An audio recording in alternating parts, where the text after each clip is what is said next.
Welcome back to Case Studies. I want to speak directly on this episode to anyone in your 20s or 30s. If you're feeling stuck or like you're falling behind, I think this episode is going to get you back on track. So I'm 43 years old. I've built a life I'm super proud of, and it's not by accident, but through intentional choices made over 15 or 20 years. This episode is my 2 cents on what actually works and how to start building a life that compounds.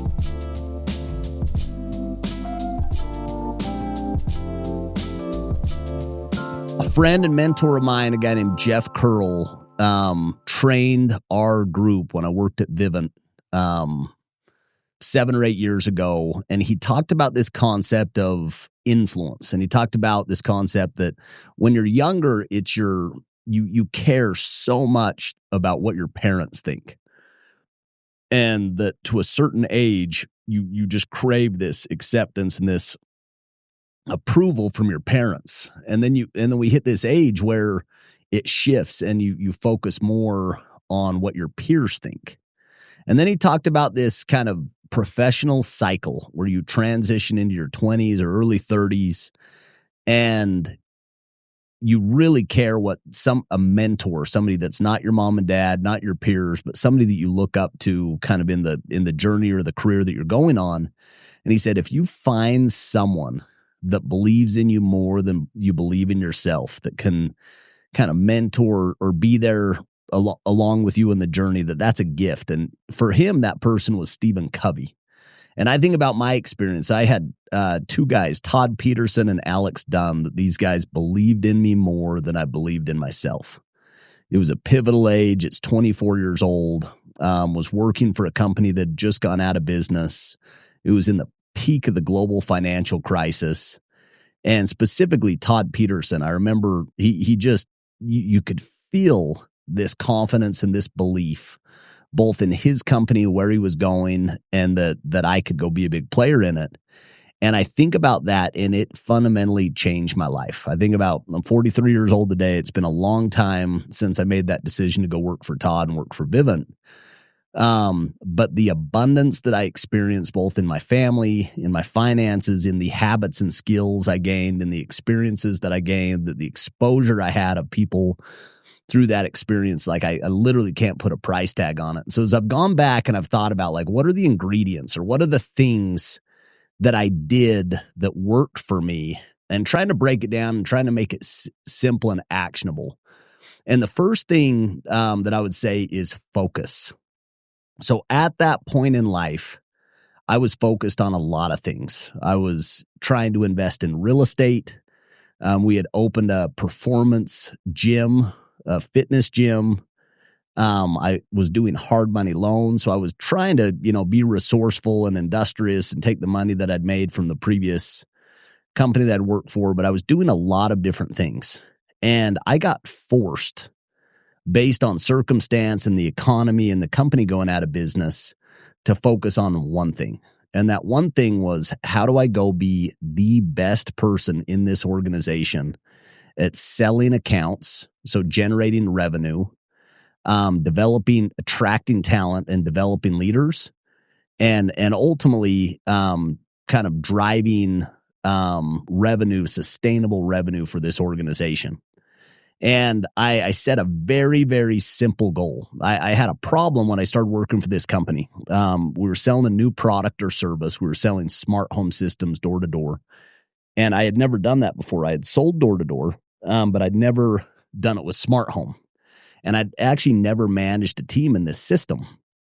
And so I set a simple goal. I said, I am going to go to Arizona on the 1st of every month, and I'm not coming home till I sell 10 accounts.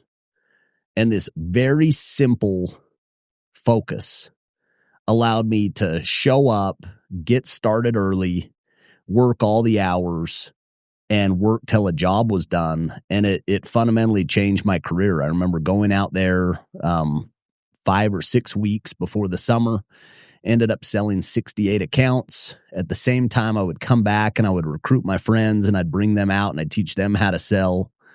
And by the time the summer came, even though we had never sold a smart home account, we never managed a team. We ended up being a top 10 team, and I was a top 10 sales rep in the organization from keeping that very simple focus. Which led to step number 2, the law of the big mo. So John Maxwell, he talks about momentum in the 21 laws of leadership. And one of the things that he talks about is the law of the big mo. And we see this in sports all the time. We see this in our personal life. It's so hard to get momentum.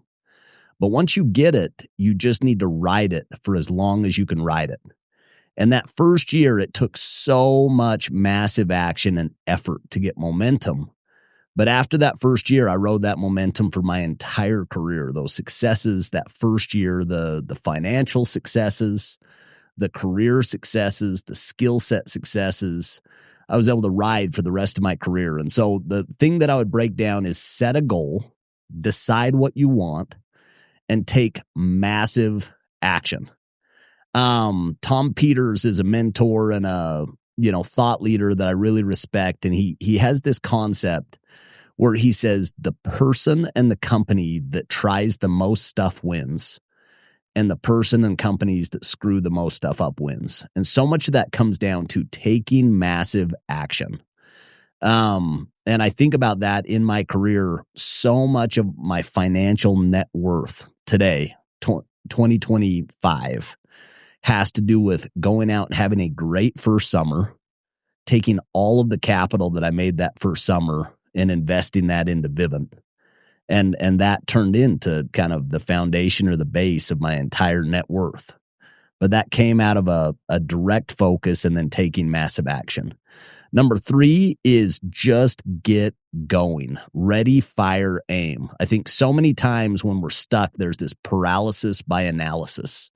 We try to get the perfect structure. We try to get the perfect plan before we get going. And what I found is just moving. Pick up the rock and throw it. And when you go get to that spot, do it again. Like just deciding something and getting moving. At a worst case scenario, you figure out that you're going in the wrong direction. But it's impossible to steer a parked car. And you just have to be somebody that's moving. And if you're moving, if you've got that momentum and you're riding that momentum, it's easy to go make the adjustments, go get on the right track. Number 4, this simple question is one of the most profound questions that I've ever heard, asked, and answered for myself. And it's something that I ask and answer this question every day. And if you'll apply this, I promise that this will give you the North Star. This will give you the thing to go build a plan and take action around. And this question is, what are my biggest opportunities? Peter Drucker wrote a book called The Effective Executive. And in this book, he describes that the most effective executives, they spend the majority of their time, they create the discipline and the focus to spend the majority of their time on their biggest opportunities. Where less effective or average executives, they spend the majority of time on problems. And his kind of observation or admiration is that if you can starve problems, give them the minimum amount of effort, time, energy that they need, but and feed opportunities, that those are the ones that make the biggest dent and impact in life. So I'll give you some examples of this. So when I started working at Vivint, asking and answering that question, what are my biggest opportunities? I came up with 3 things. It was go sell 60 preseason accounts, go get 40 sales reps, and go get 200 preseason accounts between your team. And that was feedback that I'd got from going and interviewing the best managers in the company, and that the best people in the company, those were things that were really important to them. That if they did those things, if they had the right amount of people that showed up, if they had the right amount of personal sales, and that their team had the right amount of sales and reps with sales, that they'd go have a great summer. And so just asking and answering that question that first year, again, looking back at 43 years old, it's almost scary to me to think of what would have happened if I wouldn't have focused and taken massive action. And fast forwarding to my life today, we just closed on a $40 million real estate transaction. That was the fruits or the result of asking and answering the question 6 months ago of what is our biggest opportunity as a firm. And when we really answered that question, this particular opportunity, it was that there was no question that this was bigger than everything else that we were looking at. So we had to say no to really amazing, awesome opportunities to say yes to this one opportunity. And it'll end up being a very impactful, kind of life-changing, investment for so many people who participate, and specifically for our firm. It's a forever project. It's a 20-year project. But it's the fruits or the culmination or the outcome of asking and answering that question. Number 5, habits matter. So motivation, it's so great to get motivated. It's so great to get fired up, to be around people that just light you up, to listen to awesome content that puts you in the right frame of mind. But ultimately, we're going to revert not to our motivation, but to the level of our habits. And so for me, having these atomic habits, and there's 2 in particular. The first one is Sunday planning. Having a process or a system on a weekly basis. And I've got a podcast that I go into depth on this one habit, but it is the most important habit that I have in my entire life. It's number 1 is weekly planning. And if you can go through and identify your roles and identify the most important thing to do in each one of those roles, you're going to be wildly more effective and efficient than all of your peers. You'll be the best version of yourself if you can have that habit and execute that habit on a weekly basis. The second one is a daily habit. It's this habit of miracle mornings. And for me, having a miracle morning consists of it's prayer/meditation. It's reading something that inspires you or listening to something that inspires you. And it's working out your physical body. And if I can do those every single morning, the rest of my day, it's just the day's over. If I do nothing else that day, but I had a great morning and I meditate and I'm grateful and review my goals, and then I listen or read something that fires me up, and then I go get a hard physical workout. The momentum that I take from that morning and that confidence, so much of life is confidence. So I want to go through some of the kind of habits that I've kind of put in the miracle morning for me. Number 1 is I'm awake before 6 a.m. Every day I'm awake before 6 a.m. A lot of days before 5 a.m. Depending on kind of what time I need to get started for the day. But if the choice comes to sacrificing a miracle morning or getting an extra hour of sleep, I'm always sacrificing the sleep and choosing the morning. What the morning consists of for me when I'm home is I will go directly into the cold plunge. I'll drink some caffeine. I'll go directly into the cold plunge. I'll go into the sauna and I'll meditate. And there's a Tony Robbins meditation that I've done for 7 years. It's fantastic. That goes into kind of 3 parts. It goes into gratitude. It goes into kind of sending a good kind of intention/prayer out to somebody that I care about, or just sending kind of good vibes into the world. And then the last one is getting really clear on 3 outcomes, 3 goals, and visualizing as if they're accomplished and they're finished. And just this process gets me in a emotional state of gratitude, an emotional focus of accomplishing and taking action. Secondly, I'll go through a breath work, and then I'll go get an awesome physical workout. Added a new habit this year of doing 100 burpees a day. Takes 10 minutes. Hard. I never want to do it. And so I think that what's really important about kind of this morning and where I would press on it is waking up early when you're not in the habit of waking up early is hard. And every single day there's a choice of, do I go back to bed or do I get up? And when I respond to the calling to get up, it gives me confidence. And then the second one is getting into the cold, whether it's a cold plunge or a cold shower. Very first thing is the exact thing that I don't want to do. My body's telling me don't do that.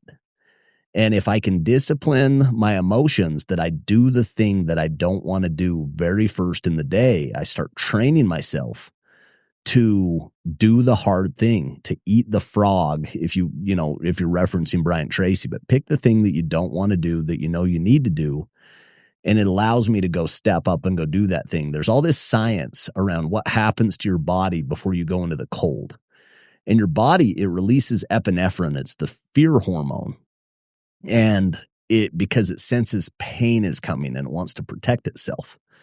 And when you experience fear or anxiety and you act anyway and you do it anyway, you start training your emotions the same way you would train your body to go respond to fear and take action to fear and do the thing that you fear most, and the death of fear is certain. So that's the second one. And then the third, just going into those kind of rituals of gratitude.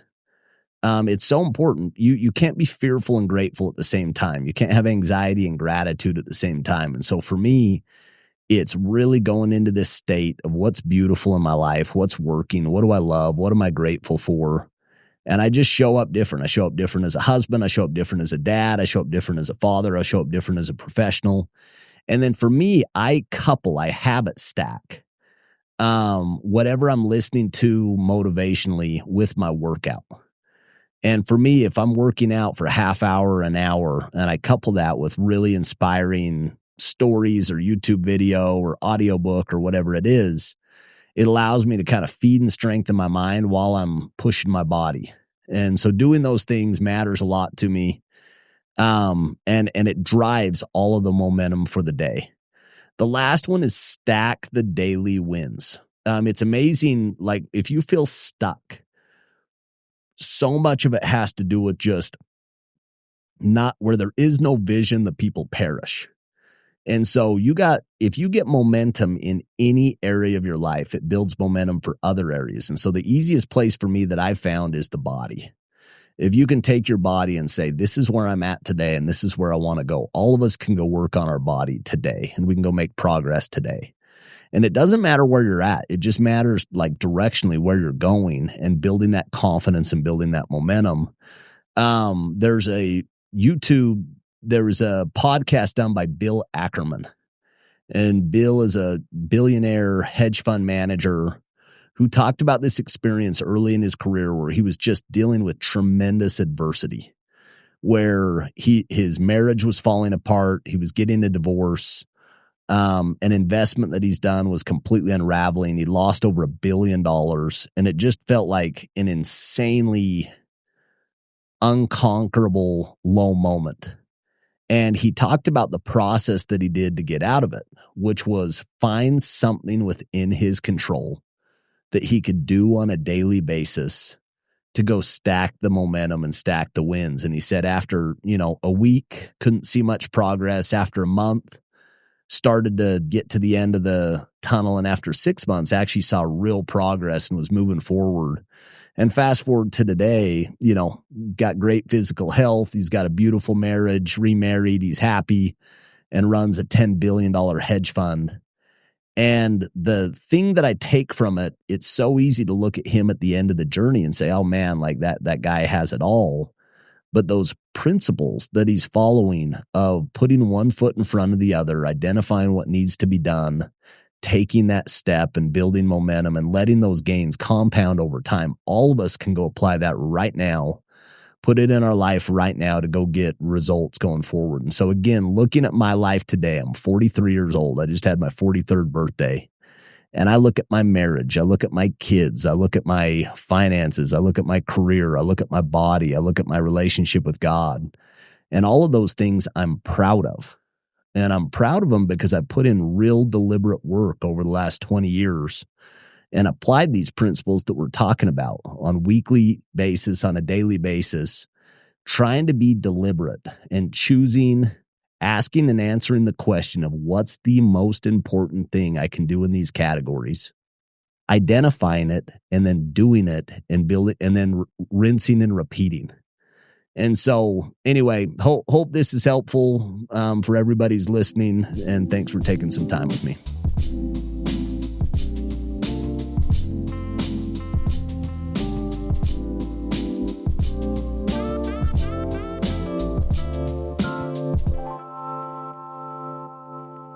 This podcast is brought to you by Sandlot Partners.